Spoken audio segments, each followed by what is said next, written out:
Welcome to part 6 of our series. Now, let me ask you something. Have you ever walked out of a store with a bag in your hand wondering, wait, why did I even buy that? Or maybe you've agreed to something in a meeting only to kick yourself later. Well, today we're diving deep into the invisible forces that are pulling the strings in those moments. We all like to think that we're the captains of our own ship, that every single choice we make is ours alone. But what if most of the time we're just actors on a stage someone else built, following a script we never even knew existed? So let's just start with this one big question. Think about your morning coffee for a second. Did you pick that specific one because you genuinely love the taste? Or was it maybe the first one you saw on the menu, the one with the coolest looking cup? Or maybe it's just the one everyone else in your office always gets.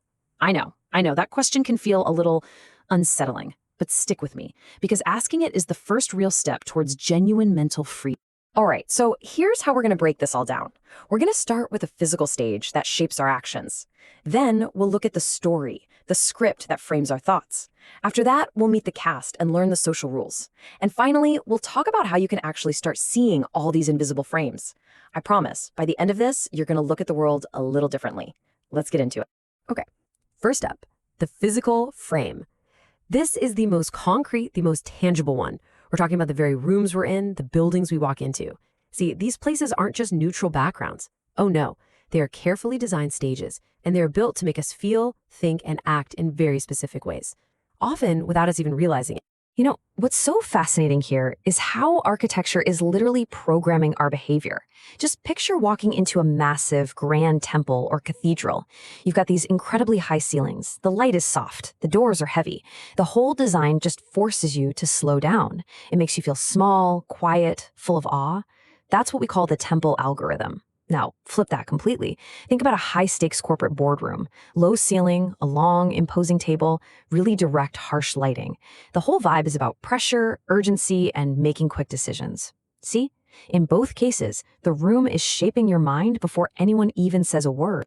And it goes even deeper than that. It's not just about the big stuff like ceilings. It's about our senses.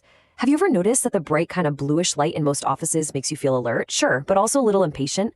Compare that to the warm, low light in a nice restaurant that makes you want to relax and stay for hours. And sound.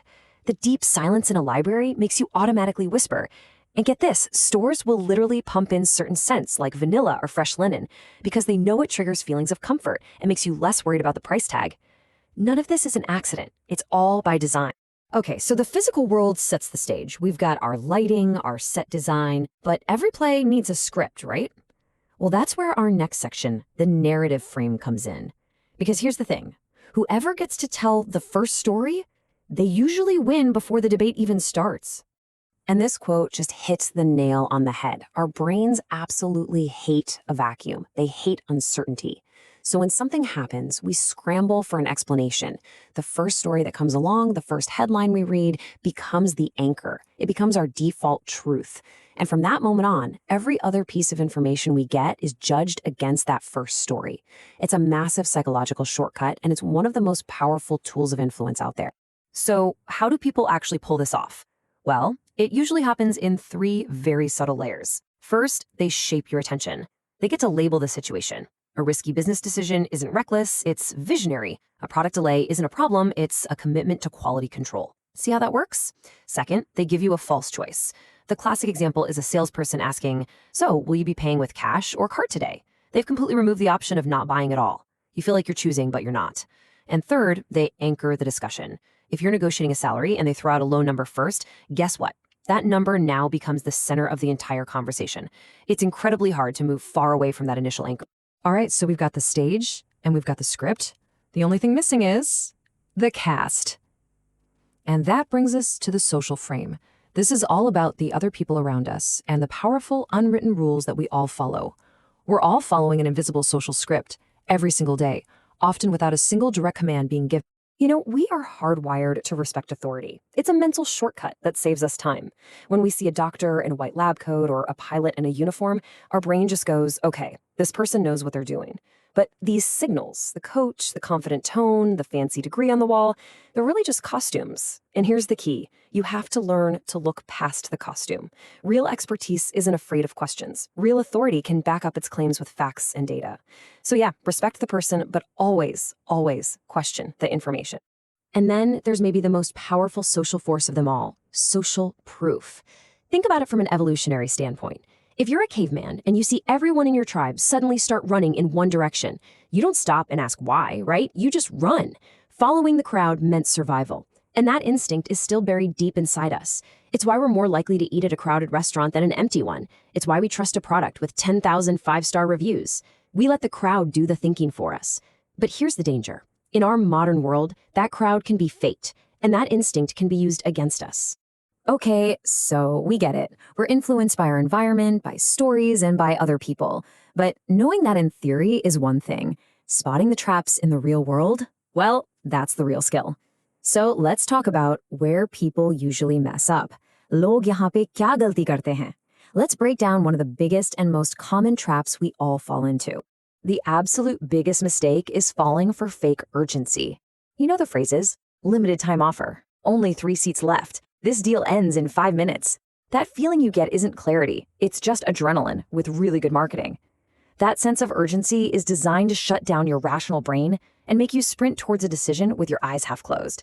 It triggers our FOMO, our fear of missing out, and that fear makes a mediocre deal look like the opportunity of a lifetime. The antidote? It's so simple. Just wait. Introduce a delay. Give it a night. Because remember this, rush always, always helps the person asking. Delay always helps the person deciding. So this might all sound a little intense, right? Like we're being manipulated at every turn. But look, the point of all this isn't to make you paranoid. It's to make you aware. Because awareness is the first step to taking back control. So let's get super practical. How do you actually start to see these frames in your daily life? Let's go through some actionable things you can start doing today. Okay, you need to turn these into habits. First, always rename the situation. Don't just accept the label you're given. Is it really just a budget cut, or is it management avoiding a tough conversation? Second, always ask for specifics. The confident costume can't handle detailed questions about data. Third, trust your gut. I mean, really, after you talk to someone, do you feel clear and energized or foggy and drained? That feeling, that's data. Trust it. Fourth, like we just talked about, introduce friction, slow things down. And finally, state your boundaries clearly and state them once. You don't need to justify a boundary over and over. A real boundary has a consequence attached to it. So we'll end on this question. Recognizing these frames, it's not about being cynical or seeing conspiracies everywhere. It's actually about empowerment. It's about becoming the architect of your own experience. Because while you are the author of your life story, you also have the power to choose your stage, to edit your script, and to decide who's in your cast. True freedom isn't living without any influence. It's about consciously choosing which influences you allow to shape your life. So if these concepts are making sense, then you're ready for the next step. In part 7, we are going to break down the dark triad. That's narcissism, Machiavellianism, and psychopathy. We're going to explore the personalities that have absolutely mastered using these frames to manipulate others. It's going to be a really deep dive, so I hope to see you there.